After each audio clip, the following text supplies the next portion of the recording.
Oke, Assalamualaikum warahmatullahi wabarakatuh. Ketemu lagi bersama saya di channel Ahmad Hafizi. Pada kesempatan kali ini kita akan membahas tentang Nabi besar Nabi Muhammad SAW. Seperti yang kita ketahui bersama bahwa Nabi Muhammad itu lahir dan diutus di Jazirah Arab, khususnya di kota Mekah. Tapi pernahkah teman-teman berpikir, kenapa sih Nabi Muhammad itu dilahirkan di daerah Jazirah Arab? Kenapa kok bukan di Indonesia? Kenapa kok bukan di Filipina? Oke, dengan alasan itu, mari kita bahas.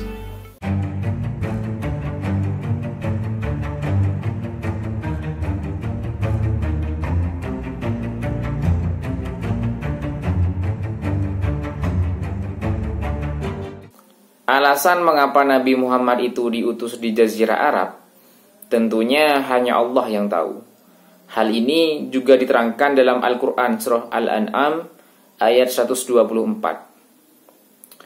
Akan tetapi sebagai manusia tentunya kita penasaran akan alasan mengapa Nabi Muhammad itu diutus di Jazirah Arab. Maka dari hal tersebut kita akan mencoba merasionalkannya.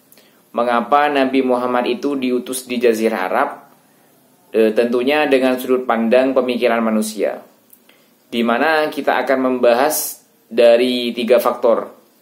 Yang pertama, letak geografis. Yang kedua, ekonomi. Yang ketiga, kultur masyarakat Arab itu sendiri. Oke, kita mulai dari yang pertama ya, letak geografis.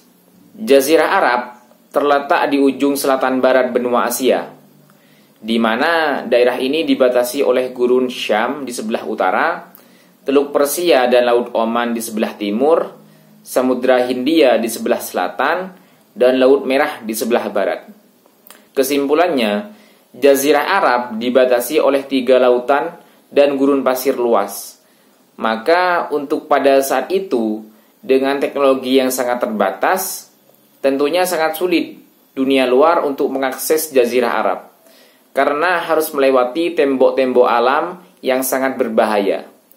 Jazirah Arab juga memiliki iklim yang sangat panas, di mana sebagian besar datarannya merupakan padang pasir dan merupakan yang terluas nomor 3 setelah gurun Sahara dan gurun pasir Australia.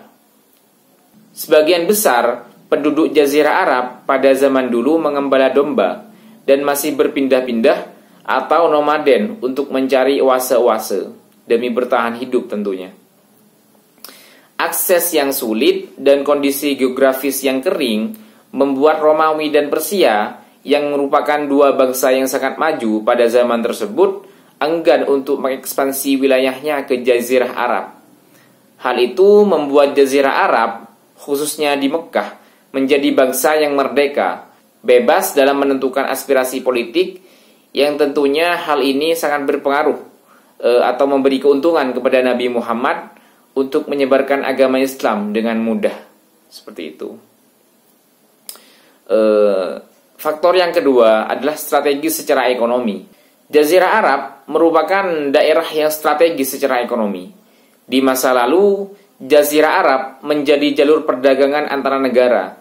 Jalur dataran yang gersang menjadi alternatif yang lebih aman dibanding dengan jalur laut, di mana biasanya para pedagang membuat rombongan karavan besar agar dapat melewati jalur kering nan gersang tadi. Terdapat 2 jalur utama di Jazirah Arab yang menghubungkan kota-kota wilayah Syam dan kota-kota pesisir Samudra Hindia. Jalur pertama, jalur perjalanan ke arah utara, yang dimulai dari Hadramaut melewati Bahrain, mengikuti jalur Teluk Persia. Dari wilayah ini perjalanan diarahkan ke jalur Syur. Terus jalur yang kedua juga dimulai dari Hadramaut dan melewati pantai Laut Merah dan menjauh dari padang pasir Najd. Pada jalur ini Mekah berada tepat di tengah-tengah antara Yaman dan Basrah. Mengacu pada jalur utama perdagangan Jazirah Arab yang saya sudah jelaskan tadi, maka Mekah itu ibarat persimpangan jalan bagi pedagang-pedagang barat, timur, utara, dan selatan.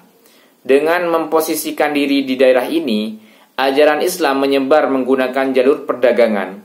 Informasi yang mudah diakses melalui jalur perdagangan membuat informasi tentang agama Islam akan mudah menyebar. Faktor yang ketiga yaitu kondisi sosial atau culture masyarakat Arab itu sendiri ya. Jazirah Arab didominasi oleh kaum nomaden yang hidup secara berkelompok dan selalu berpindah-pindah tempat. Mereka tidak terikat dengan tanah kelahiran mereka, tidak seperti masyarakat agraris. Mereka tidak pernah memikirkan bagaimana tempat yang mereka diami dapat menjadi produktif tanpa perlu berpindah-pindah. Masyarakat Arab hanya mengandalkan berkah dari langit. Jika hujan turun, mereka akan mengembala. Jika hujan tidak turun, mereka akan menerima takdir.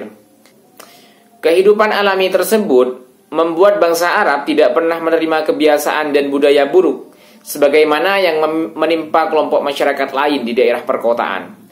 Mereka hidup secara alami, praktis, dan tidak membutuhkan pemikiran yang rumit dan penuh intrik.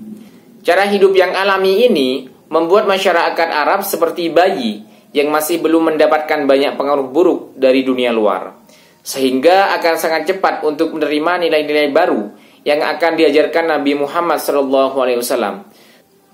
Seperti yang dikatakan oleh salah satu ulama besar India ya, yang bernama Hasan An-Nadwi, menyatakan bahwa salah satu hal positif bangsa Arab yang dapat berperan penting bagi kemajuan agama Islam adalah kebodohan masyarakat Arab itu sendiri, yang disebut sebagai Arab Jahiliyah ya. Mungkin itu ya pendapat saya tentang percobaan merasionalkan mengapa Nabi Muhammad itu diutus di Jazirah Arab, khususnya di kota Mekah. Tapi dari pembahasan tadi kita bisa mengambil pelajaran bahwa segala apa yang Allah kehendaki, jika kita mempelajarinya atau meneliti lebih jauh, pasti memiliki hikmah, kebaikan, dan merupakan jalan yang terbaik bagi hambanya. Jadi sebagai manusia kita hanya perlu berusaha untuk mendapatkan yang terbaik. Selain itu biarlah Allah yang menentukan jalannya. Saya Ahmad Hafizi. Terima kasih. Wassalamualaikum warahmatullahi wabarakatuh.